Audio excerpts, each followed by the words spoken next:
Dalaw. Tapos? Mga taga Saan sila? Bulacan. Bulacan. Sa Immaculate Conception Major Seminary. Palengke. Immaculate Conception Major Seminary. So, yun. Ay. Kamusta naman? Saya. Bakit ganon? Kung sino yung hindi pwede, yun yung mahal mo. Drama. Nangyayari ba talaga yun sa totoong buhay? Sa bagay, 'di ba? Kaya nga Nangyari na ba kaya sa'yo nga yun? natututo tayong mamili. Nang Diba? mamahalin? Nang mamahalin. Naniniwala ka ba sa love at first sight? Naniniwala ako sa ganun. Yung spark, Ako ngayon lang ako naniniwala. ngayon ka lang For naniniwala. the first time, ngayon lang. Sabi nila, nagtatanong yung iba, hindi ako naniniwala dahil parang ang hirap i-explain. Dahil hindi mo pa siya kilala, paano ka mai-in love? Oo.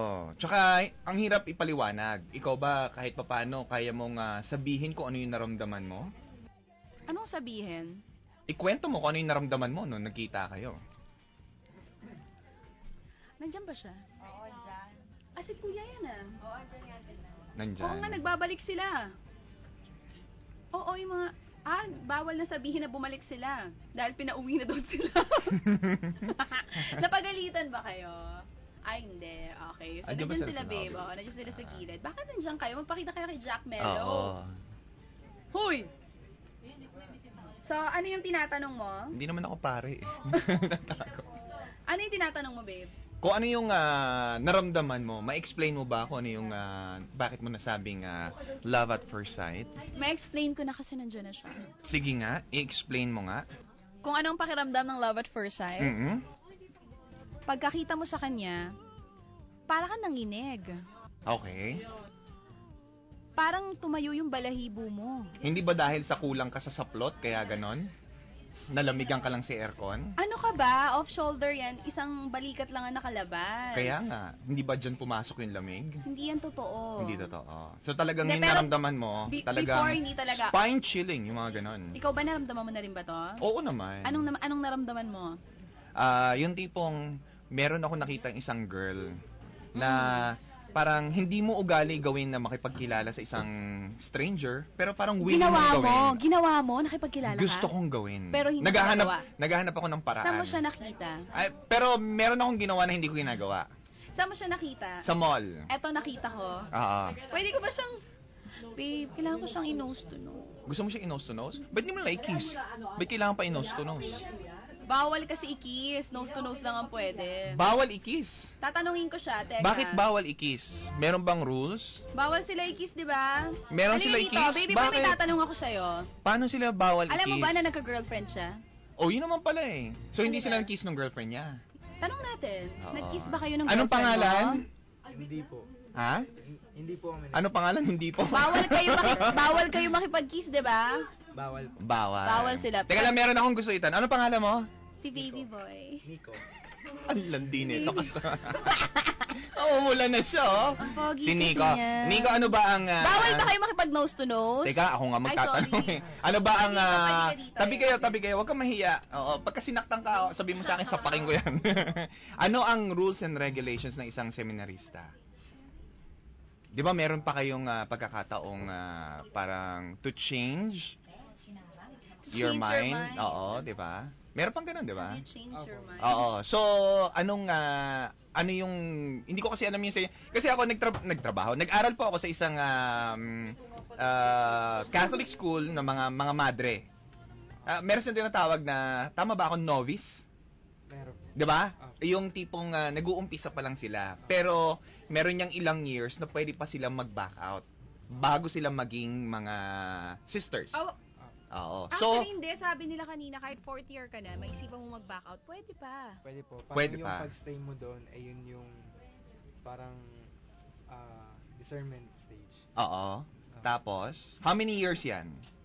Yung sa pagpapari po Hindi yung sa inyo, yung pagiging ano ninyo, seminarista. seminarista. Oo. Depende po pagka sa high school ka nanggaling, tapos college, Tapos, yung MA, yung masteral, which is pag nag-masteral ka na, pwede pa bang mag-back out? Pwede Pag po. nag-masteral? Babe, So, mga 10, we're talking about 12 years. High school, college, tama? 10 years. Parang almost 10 years. 12 years nga eh. Plus masteral pa, 2 years. 9 years masteral and college. 9 years ang masteral? Ilan ang college? Anong years? 5 years masteral. theology. Okay. Philosophy, 4 years. Okay. High school, 4 years. Nabilang mo? Hindi nga. Okay lang okay lang ako. Huwag ka na magbilang kasi uuwi Hindi. na siya eh. Iniintindi ko nga eh. So, Magbababay ganun na pala siya sa akin. yun. Ay, baby boy. So, ikaw ba, ilang years bago ka makapag-decide kung talagang gusto mo nang ituloy o hindi? Ah, Ilang years pa naiiwan? Pag-graduate po ng philosophy, Aha. 2 years na lang po. So, 2 taon na lang nalalabi. Either you decide to stay or to go out. Babe, 2 years. Ano ka ba, pwede pa siya kasi philosophy student pa lang siya. Eto naman, mema. Mema. Di ba, alis na sila. Kailangan ko nang gawin ang kailangan kong gawin, ha? Teka lang bawal ang kiss kahit sa cheeks. Bawal kahit sa chicks lang. Bawal? Halik magkaibigan, Kahit bawal beso, yun. ganon? Kahit ba sa leeg, bawal? Wag mo isubo yung microphone. Tinata- bawal ba? Nilalakas ako Bawal para talaga? marinig Bawal na. ba? Kahit cheeks? Kung Bawal? Bawal. Kahit Nose to cheeks? nose lang pwede. Ay. Ikaw Pwede na- nose to nose, tapos yung cheeks hindi bawal. Diba? Ikaw na nose to nose, talaga. Mas wala nga mali siya ang yung kiss sa cheeks di ba? Ayoko nga sa cheeks. Paano kung birthday mo ngayon? Tapos sinabi niya, happy birthday, tapos kinis ka niya sa cheeks. Okay lang. Ayun, birthday niya ngayon, babe. Hindi mo alam? Birthday Okay. niya ngayon. Batiin mo siya happy birthday. Birthday mo? Birthday niya! Kailan diba? birthday niya? Ngayon. Bawal nga, baka mapahamak. Birthday nga niya, July 2. Batiin mo siya, tapos kiss mo. Hindi niya nga Birthday nga ngayon, July 2. Kailan Oo. birthday? Ayoko, baka... Birthday niya ngayon. Baka Birthday niya ngayon! Ayoko. Isa, birthday niya ngayon. 2 minuto na lang, matatapos na tayo. Sasarado ko na to. Pwede ba? Ano to, tindahan niya? Sarado na. Bawal, di ba? Birthday nga niya, sabi nga nila pag birthday, pwedeng i-kiss happy birthday o sabay kiss. Eh, paano yung mga nanay nyo? Hindi nyo kanikiss? Oo. Oh, ikaw, mukha ka Eh, naman. bakit yung mga kaibigan Mukha nyo? Hindi ba sa- kayo nakikipag-chick, yung beso-beso Pinaminiture, sa mga oh, friends kamukha ni lang ng girl? tita niya.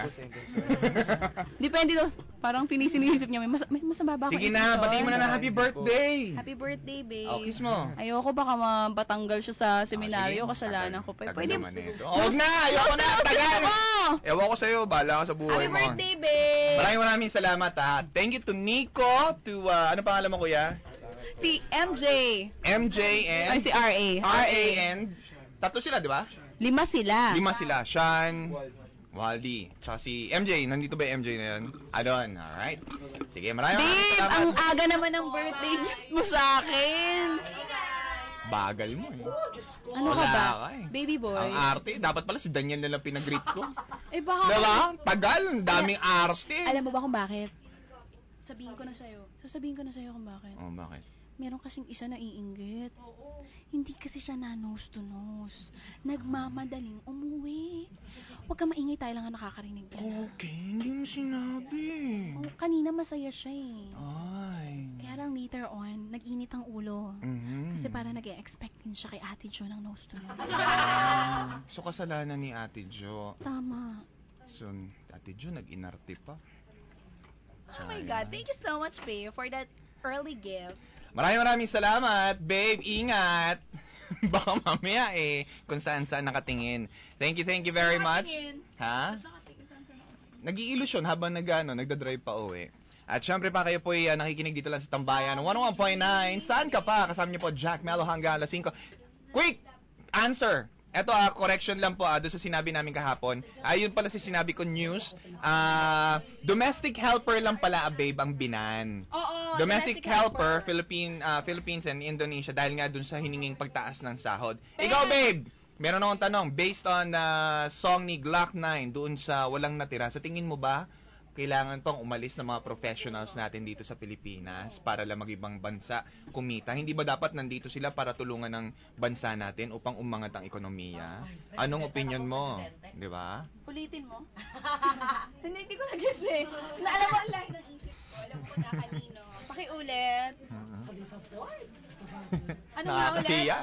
Dumugo yung gums ko. Question again. Yung mga professionals natin na nag-aalisa, nagtatrabaho sa ibang bansa, sa tingin mo ba tama yung ginagawa nila? Hindi ba dapat na instead, nagstay sila sa Pilipinas para tulungan ang bansa umangat yung ekonomiya? Kasi di ba nag-aalisan sila dahil mas mataas ang bayad nila sa sa labas? It's their choice. Pero ikaw, anong opinion mo? Okay, walang problema. Okay lang sa'yo. Okay sa akin yun. Kasi Dahil? una, let's be practical. Mahirap po ang buhay. Etong mga ito, hindi naman basta madali ang ginawa para makakuha ng diploma. Mhm. Pinaghirapan nila yung diploma nila. Kaya nga sila tinawag na professionals. Collect. Collect? Kaya nga, collect. Di ba? Ang ingay ni Riash. So para sa akin, feeling ko, okay lang, depende sa professional eh. Kasi sabi nga kanina nung pari na nandito, kanya-kanyang vocation yan eh. Kung saan ka may inner peace at happiness, yun ang sundin mo. At let's face it, mas magandang opportunity sa ibang bansa. Kasi kung mabibigyan naman sila ng magandang sweldo dito, hindi naman sila aalis eh. Correct. Diba? Hindi, tayo nga professional eh. Oo Maganda nga. po ang trabaho namin, pero let's face it, hindi maganda ang sweldo. Maliit ang sweldo. Mhm. Unlike sa ibang bansa, Mas mataas. mas maganda ang oportunidad. So, yun ang opinion mo. Dahil mukha akong pera. Correct. And your opinion? Ayan. Mamaya na kasi masyado nang mahaba. Magti-TOH muna ako. Maraming salamat sa iyo, babe. At yun po ang ating pag-uusapan. Mamaya sa aking pagbabalik. Ulitin po natin yan. In the meantime, keep it right here. Keep it locked in. We got more songs, more music coming your way. Good morning!